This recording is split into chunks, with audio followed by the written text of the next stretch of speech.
Hello, welcome to ज्ञान Ganga online class.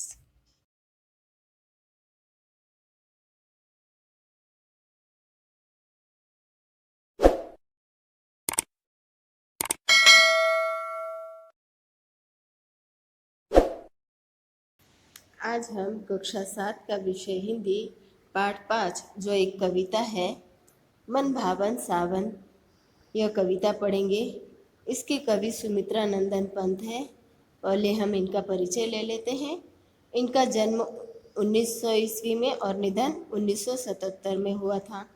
Sumitra नंदन पंत का जन्म वर्तमान उत्तराखंड राज्य के अल्मोड़ा जिले के कौसाना नामक गांव में हुआ था।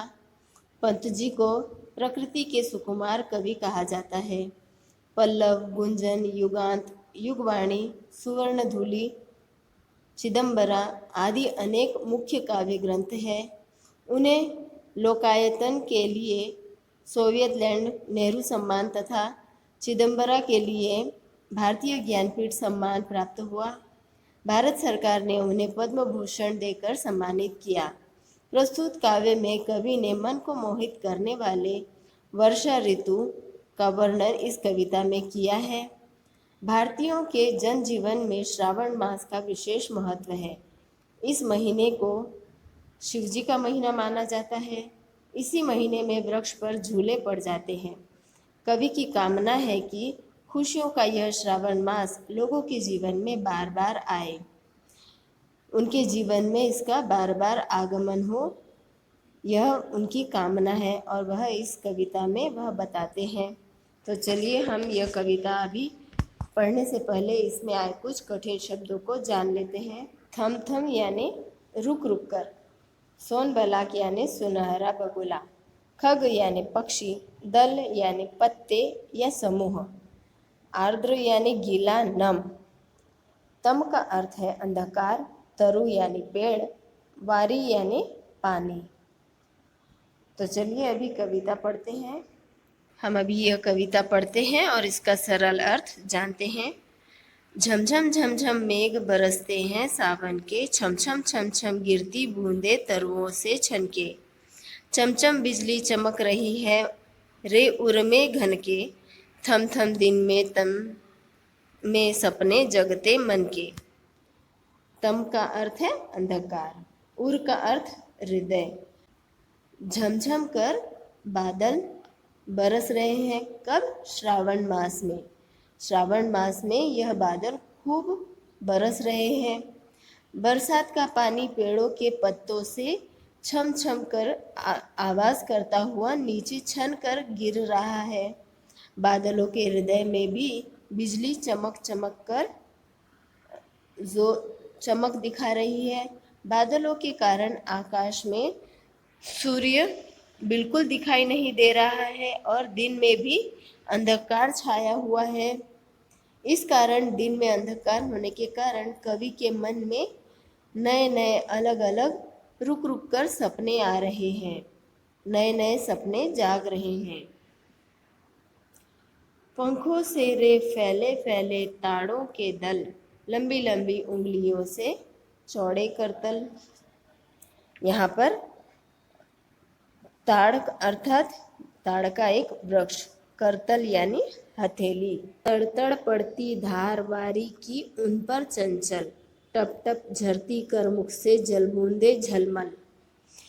सुमित्रा नंदन पंत ताड़ के वृक्ष का वर्णन करते हुए लिखते हैं कि ताड़ के पत्ते किसी पंखों की तरह फैले हुए हैं और उनकी उंगलियां लंबी लंबी तथा उनकी कर हथेली चौड़ी चौड़ी है। उन पत्तों पर पानी की जब बूंदें गिरती हैं तो तड़ तड़ की आवाज़ होती है और रुक रुक कर नहीं, वह बहुत तेज आवाज़ कर रही है। झलमल करती हुई वर्षा की बूंदें हाथ तथा मुंह से टप टप कर आवाज़ करती हुई धरती पर झर रही है। यानी पानी की बूंदें मानो मुख से टप टप आवाज़ कर रही है, इस तरह वह बरस रहा है। नाच रहे पागल हो ताली दे दे चल ढल, झूम झूम सिर हिलाती सुख से विह्वल। हर सिंगार झरते बेला कली बढ़ती प्रतिपल, हसमुख हरियाली से खगकुल गाते मंगल। पंत जी कहते हैं कि पीपल खुशी से पागल होकर नाच रहा है। यहाँ पर उन्होंने पीपल के वृक्ष का, नीम के वृक्ष का वर्णन किया है।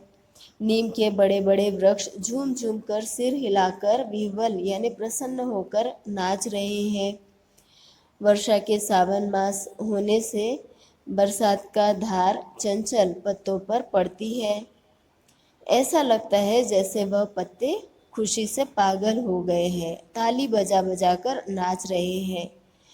नीम भी वर्षा के सुख से विह्वल हो उठी है तथा खुशी से झूम झूम कर सिर हिला रही है। हर सिंगार के फूल वर्षा में झरने लगे तथा बेला की कली प्रतिपल हर क्षण बढ़ती है। हर क्षण वह कली खिल रही है, बढ़ रही है। मुस्कुराती हुई हरियाली के बीच पक्षी समूह मंगल गीत गाते हैं। कोमल पत्तियों मानो प्रतिपल श्रृंगार कर रही हैं और पक्षी भी झुंड में प्रसन्न होकर मंगल गीत गा रहे हैं। दादुर टरटर करते झिल्ली बजती झनझन, म्याव म्याव रे मोर पीऊ पीऊ चातक के गन, उड़ते सोनबलाक आर्द्र सुख से कर क्रदन, घुमड़ घुमड़ घिरे मेघ गगन में भरते भरते गर्जन। यहाँ पर कवि कहते हैं वर्षा ऋतु में मेंढक टर टर की आवाज़ कर रहे हैं और झिंगुर भी झनझन की आवाज़ कर रहे हैं। इनकी झिल्लियों जैसी आवाज़ झनझन सुनाई दे रही है। मोर म्याव म्याव करके गा रहे हैं, गुंजन कर रहे हैं और चातक पक्षी भी पीहू पीहू की आवाज़ बोली बोल रहा है। सुवर्ण बगुला यानी सुनहरा बगुला भी नमी युक्त वातावरण में, वर्षा वाले वातावरण में सुख के कारण जोर जोर से बोलते हुए उड़ते हैं। घुमड़ घुमड़ कर गर्जना और तर्जन करके बादल बरस रहे हैं, अर्थात बादल उमड़ घुमड़ कर आसमान में छाए हैं और गरज रहे हैं, गर्जना कर रहे हैं। रिमझिम क्या कुछ कहते बूंदों के स्वर, रोम सिहर उठते छूते वे भीतर अंतर, धाराओं पर धाराएं झरती धरती पर, रज के कण कण में तृण तृण को पुलकावली भर। कवि सुमित्रानंदन पंत इन पंक्तियों में बताते हैं कि वर्षा की धारा रिमझिम कर बरस रही है। बूंदें न जाने क्या क्या कह रही है। वर्षा की ये बूंदें मानव के रोम रोम में सिहर भर देती है तथा उनके हृदय को प्रसन्नता से भर देती है। इस ऋतु में रह रहकर पानी की तेज धारा धरती पर पड़ती है और बह रही है, जिससे धूल का प्रत्येक कण तथा धरती के प्रत्येक वनस्पति प्रसन्नता से लहरा रहा है, खुश हो रहा है, प्रत्येक तिनका पुलकित हो रहा है। पकड़वारी की धार झूलता है मेरा मन, आओ रे सब मुझे घेर गाओ सावन। इंद्रधनुष के झूले में झूले मिल सब जन, फिर आए जीवन में सावन मन भावन। कवि पंत जी कहते हैं कि मेरा मन पानी की धार पकड़कर झूल रहा है, अर्थात वर्षा की बूंदों की धारा पकड़कर कवि का मन झूला झूल रहा है। कवि चाहता है कि सभी लोग आकर उनके चारों ओर खड़े हो जाएं और सब मिलकर सावन के गीत गाएं। आकाश में एक तरफ से दूसरी तरफ तक फैला इंद्रधनुष रूपी झूले में झूलने के लिए वह आमंत्रित कर रहे हैं। कवि कहते हैं कि इंद्रधनुष रूपी जो झूला है उसमें सभी झूले उनके लिए वे आमंत्रित कर रहे हैं। कवि सभी को न्योता देते हैं और उनकी मन से यह इच्छा है कि सावन का महीना लोगों के जीवन में बार बार आए, लोग इस महीने का आनंद लें। इसी के साथ हमारा यह वीडियो यहीं समाप्त होता है। फिर मिलेंगे अगले वीडियो में, तब तक के लिए थैंक यू।